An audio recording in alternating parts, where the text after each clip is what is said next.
মাথা ঘোরার সমস্যায় ভোগেনি এরকম মানুষের সংখ্যা কিন্তু খুবই কম। আমরা প্রত্যেকেই প্রায় জীবনে কোনো না কোনো সময় একটু মাথা ঘোরার সমস্যায় ভুগেছি। তো ডাক্তারি পরিভাষায় এই মাথা ঘোরাটাকে বলা হয় ভার্টিগো। তো অনেকগুলো কারণ আছে কিন্তু এই মাথা ঘোরার পেছনে।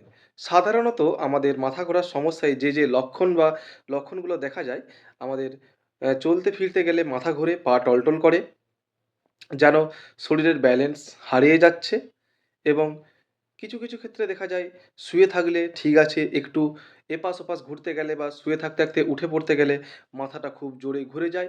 মনে হচ্ছে যেন আমার চারিদিকটা একবার ঘুরে গেল বা আমি উল্টে পড়ে গেলাম। এর সাথে কারো বমি ভাব বা বমি হতে পারে। তবে এই যে লক্ষণগুলো কিন্তু আমাদের ভার্টিগোর লক্ষণ। তো আমাদের এই যে ভার্টিগোর কিছু কারণ থাকে, যেই কারণের জন্য কিন্তু এই মাথা ঘোরা রোগটা আমাদের শরীরে দেখা যায়। তার প্রথম যে কারণ সেটা হচ্ছে আমাদের কানের সমস্যা। কানের অনেকগুলো সমস্যা আছে। সেই কানের সমস্যা থেকে কিন্তু আমাদের ভার্টিগো দেখা যায়। একটা হচ্ছে, কান কিন্তু আমাদের শরীরের ব্যালেন্সকে ধরে রাখতে সাহায্য করে। তাই কানের ইনার এয়ারের যদি কোনো সমস্যা হয়, তখন কিন্তু আমাদের শরীরের ব্যালেন্স কিছুটা ঘাটতি ঘটে এবং মাথা ঘোরার মতো সমস্যা দেখা যায়। কানের একটি রোগ যেমন মেনিয়াস ডিজিজ, একটি রোগ যেমন বিপিপিভি, এবং কানের যদি মধ্যে প্রেসার যদি কানের বেড়ে যায়, কানের ভেতরে যে তরল থাকে সেই তরলের পরিমাণ যদি কমে যায়, সেই ক্ষেত্রে কিন্তু আমাদের এই মাথা ঘোরার মতো সমস্যা দেখা যাবে।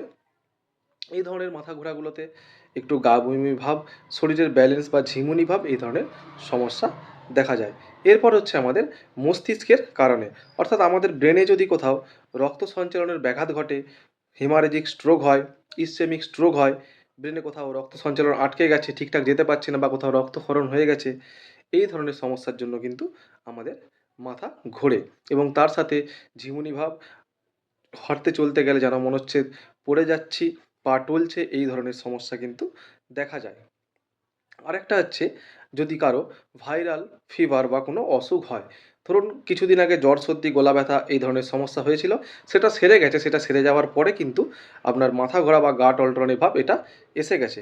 তবে এইটা হচ্ছে ভাইরাল কারণে বা ভাইরাল সংক্রমণের কারণে কিন্তু একটা মাথা ঘোরা হয়। তো এই মাথা ঘোরা কিন্তু কিছুদিনের মধ্যে আবার নিজে থেকে চলে যায়।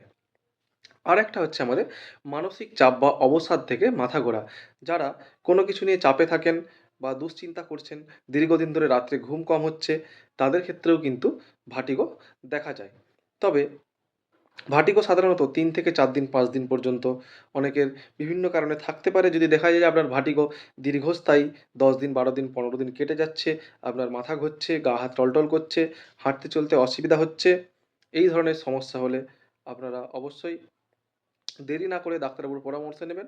ডাক্তারবাবুরা কিছু টেস্ট করতে দিতে পারেন। এক্ষেত্রে আপনার কানের পরীক্ষা বা আপনার মাথার সিটি স্ক্যান, এই সমস্ত পরীক্ষা নিরীক্ষার মাধ্যমে সঠিক রোগ নির্ণয় করে কিন্তু আমরা এই মাথা ঘোরার চিকিৎসা করে থাকি। তো মাথা ঘোরাটাকে অবশ্যই হালকাভাবে নেবেন না। এর ওর কথা শুনে, পাড়া প্রতিবেশীর কথা শুনে, এই থেকে হচ্ছে, ওই থেকে হচ্ছে ভেবে বসে থাকবেন না। আপনার মাথা ঘোরার মতো সমস্যা হলে আপনি ডাক্তারের কাছে যাবেন। ডাক্তার আপনার লক্ষণগুলোকে পর্যবেক্ষণ করে কিছু পরীক্ষা নিরীক্ষা বা আপনার মুখের কথা শুনে তারা চিকিৎসা দেবেন এবং আপনি মাথা ঘোরা থেকে সুস্থ হয়ে উঠবেন। ধন্যবাদ। ভিডিওটি ভালো লাগলে অবশ্যই লাইক, কমেন্ট এবং শেয়ার করবেন। আমার আইডিটিকে ফলো করবেন।